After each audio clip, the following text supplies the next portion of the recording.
একজন রান্নার মাসি হয়েও স্কুলের অঙ্ক ক্লাস নিচ্ছেন, যোগ বিয়োগ গুণ ভাগ সবই হাতে ধরিয়ে শিখিয়ে দিচ্ছেন ছাত্রছাত্রীদের। কিন্তু একজন মিড ডে মিলের রান্নার মাসি হয়ে কেন অঙ্কের ক্লাস নিচ্ছেন? তবে শুনুন আসল ঘটনা। মুর্শিদাবাদের ফারাক্কার নয়ন সুখ শ্রীমন্ত পাল প্রাথমিক বিদ্যালয়ে গত ১.৫ দশক ধরে মিড ডে মিলের রান্নার দায়িত্বে আছেন তিনি। নাম তার বিশাখা পাল, যাকে সবাই ভালোবেসে ডাকেন বিশাখা মাসি বলে। প্রতিদিনের মতো সেদিনও তিনি স্কুলে এসেছিলেন রান্নার কাজে, কিন্তু হঠাৎই স্কুলের চারপাশে ছড়িয়ে পড়ে এক অভাবনীয় দৃশ্য। চতুর্থ শ্রেণীর ক্লাসে শিক্ষক উপস্থিত থাকলেও পড়ুয়ারা বারবার ভুল করছিল অঙ্ক কষতে। সোজা অঙ্কেও গলদ হচ্ছিল একের পর এক। শিক্ষক বোঝাতে চেষ্টা করছিলেন, কিন্তু বাচ্চারা কিছুতেই ধরতে পারছিল না।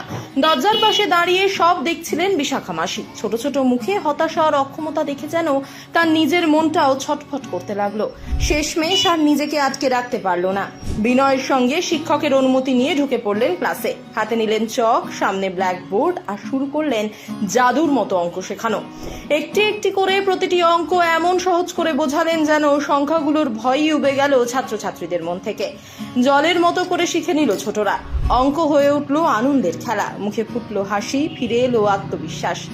শিক্ষক এতটাই অভিভূত হয়ে যান যে মোবাইলে তুলে সেই দৃশ্য ক্যামেরায় বন্দি করে ফেলেন। পরে তা পোস্ট করেন সোশ্যাল মিডিয়ায়। আর বিশাখা মাসি অঙ্ক শেখানোর ভিডিও রাতারাতি ভাইরাল হয়ে যায়। কিন্তু এখানেই শেষ নয়। ভিডিও দেখে বহু মানুষের মনেই প্রশ্ন জাগে, একজন রান্নার মাসি এত সুন্দরভাবে অঙ্ক শেখাতে পারলেন কিভাবে? জানা যায় বিশাখা মাসি ছোটবেলা থেকেই পড়াশোনায় ভালো ছিলেন। মাধ্যমিক পর্যন্ত পড়াশোনা করেন, কিন্তু পরিবারের আর্থিক দুরবস্থার কারণে তাকে মাঝপথেই পড়া ছাড়তে হয়। এরপর জীবনের প্রয়োজনে তিনি স্কুলে রান্নার কাজ শুরু করেন। কিন্তু শিক্ষার প্রতি ভালোবাসা আর অঙ্কের প্রতি আকর্ষণ কোনোটাই ম্লান হয়নি।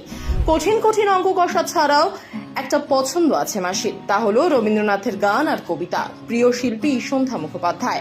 রান্না করা আর অঙ্ক কষার মাঝে মধ্যে গুনগুনিয়ে ওঠেন মাসি। রান্না, অঙ্ক আর সুর, এই তিনটি জড়িয়ে আছে বিশাখা মাসির জীবনের সঙ্গে। তিনি প্রমাণ করে দিয়েছেন, শিক্ষা মানে শুধু পেশা নয়, শিক্ষা মানে জীবনের আলো। যে আলো মানুষ নিজের মধ্যে ছড়িয়ে নিতে পারে, আবার অন্যদের জীবনেও ছড়িয়ে দিতে পারে।